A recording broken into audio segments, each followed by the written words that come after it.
Welcome back, folks, to another edition of the Late Night Review. And tonight I have one of the best, one of my favorite and underrated horror classics of all time, Halloween 2. And this is my favorite Halloween sequel, Halloween 2 and the original Halloween 2. I'm not a fan of any of the Rob Zombie movies. I don't like the style, and I think it's totally they're not scary at all. I've seen them. They're not scary, but disturbing. They're disturbing movies. Not my type. With all due respect, not my type at all. But Halloween 1 and 2 are my very, very favorite Halloween movies in the whole franchise. And sometimes I like part 2 even more. And the reason for that is it has, I think, more atmosphere, more Halloween atmosphere than any Halloween movie at all. Any of the Halloween movies, except for maybe part 3. Maybe part 3. 1, 2, 3, and 4 are my very favorites. And I like some of the other sequels as well. But Halloween 2, that opening scene with the pumpkin opens up and then you get the skull. I prefer this music to any of the Halloween films. The first one had that great score. Part 2 is essentially the same score made by the great John Carpenter. I love his music in almost every movie he's done. I love the music in Halloween, Escape from New York, two of my favorites, Christine, They Live. I really love his music. I even prefer this. I prefer this score in part 2, like I was just saying, even more than the first one, because I love the bass and the organ and the synthesizer. It actually gives me more of that Halloween feeling, the spirit of the holiday, for lack of a better way to put it. I think that the atmosphere in here, everything from the beginning, Mr. Sandman, how that starts out, the old classic song, Mr. Sandman, and then it goes into the score. And then later, after Loomis, Donald Pleasance shoots Michael Myers, and he goes to the lawn, and the lawn looks really green. As an artist, I can appreciate the colors and the trees and how the neighborhood looks, and then later how the hospital looks.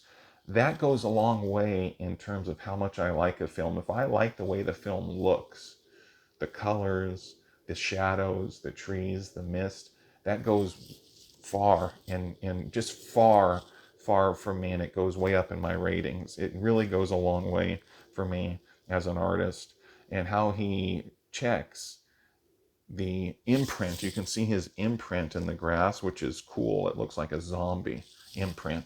Puts his hand in there, sees the blood, and then he has those eyes, those Donald Loomis, Donald Pleasance, Samuel Loomis, but Donald Pleasance eyes, how he looks around, like what's going on inside his mind, but he's looking around. He sees the evidence that he actually shot him, but he still survived. And of course, later on, he tells Sheriff Brackett, I shot him 6 times and I shot him in the heart. And I love how it starts. It's got the best opening to me of any Halloween film. I love the whole hospital sequence and setting. I like how it looks. And I don't have a problem that he moves slower in here. I don't have a problem at all. I think Dick Warlock actually did a good job. I've never had a problem with that. You want to know why?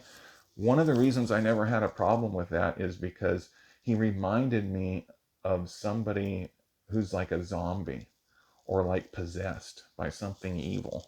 And to me, that actually made Michael Myers a little more scary. It kind of feeds into this evil supernatural element of the character of Michael Myers. So him moving slowly to me kind of made him a little more scary, like he's being controlled by this supernatural evil force that Donald Pleasance, Sam Loomis and Laurie Strode, Jamie Lee Curtis has to battle. And another thing that I never had a problem with is the fact that uh, Jamie Lee Curtis's character, Laurie Strode, is incapacitated.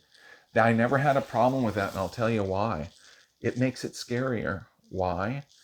You can't do anything. You can't fight back. You're falling in and out of sleep because they doped you when this killer, Michael Myers, is looking for you. To me, ever since I was a kid, that always made this movie creepier and scarier. And then when she talks to Jimmy, in the hospital, and he tells her he escaped last night. It's Michael Myers, the guy that was after you. And then she says, "You mean from the Meyer house, the little kid who killed his sister?" And he says, "Yeah, it's all over the news." And she was shocked. And they have that great music playing when he's explaining that to her. The whole feel of the movie, that, like I said, the atmosphere, the way the music comes in when the characters are talking, you have a little humor from Leo Rossi. He's always been an actor. He's a character actor, but I've always got a kick out of him. Leo Rossi's been in various films, playing Heart Like a Wheel. He was in. He was in The Accused with Jodie Foster, a really dramatic film. He was in a horror comedy called Maniac Cop. I followed his career, and I've always appreciated him, and he's always been one of my favorite actors, playing character parts. But that aside, and he has his humor in here, which is kind of funny, but there's characters I like in here. There's a lot of different people in here that I like. This movie, unlike a lot of other horror movies, Halloween movies, Friday the 13th movies, there's no one in here that irritates me and makes me want to turn it off. If I'm irritated by a character, I'll either watch it and hope they get it, or I'll just turn it off because I'm irritated. This one doesn't have any irritating characters for me that turns me off. That goes also, that plays a big part in how I rate a movie. If there's characters that irritate me, they're obnoxious, it goes way down in my opinion. The level goes way down. It rises when I have characters that either I like or that don't turn me off. Now, this is one of my favorite horror films. I think it's grossly underrated. Most people have seen it, but if you haven't, buy it. Watch it. This is a very interesting movie. I um, I think it has the most atmosphere of any Halloween movie, actually, except for maybe Part Three. Part Three is a classic to me and criminally underrated, and that's another one that I may do a video about in the future. Halloween 2, one of my favorite movies. My favorite timeline of the Halloween films is actually, I like H2O as well, but it kind of went, over the years, it kind of went down in my ratings. It kind of went down for me. I liked it so much when it first came out, but over the years, it's gone down and down and down. Always gone back to the original four, but my favorite timeline is one, two, and then part four, the return of Michael Myers, leaving off from part two when he's burned and then he comes back. I love that timeline. And so if you haven't seen this, which most people have, but if you haven't, check it out. I like this very, very much. I think it's a very good film. It's a fun ride. The pumpkin, the jack-o'-lantern opening up with the skull inside. I think it just has a lot of atmosphere. You can cut it with a knife. Pun intended. So anyway, folks, watch Halloween 2 if you haven't seen it, the original. And this has been the Late Night Review. Like and subscribe and share this video because I think they're very fun. Give them the attention they deserve. And have a good night, everybody.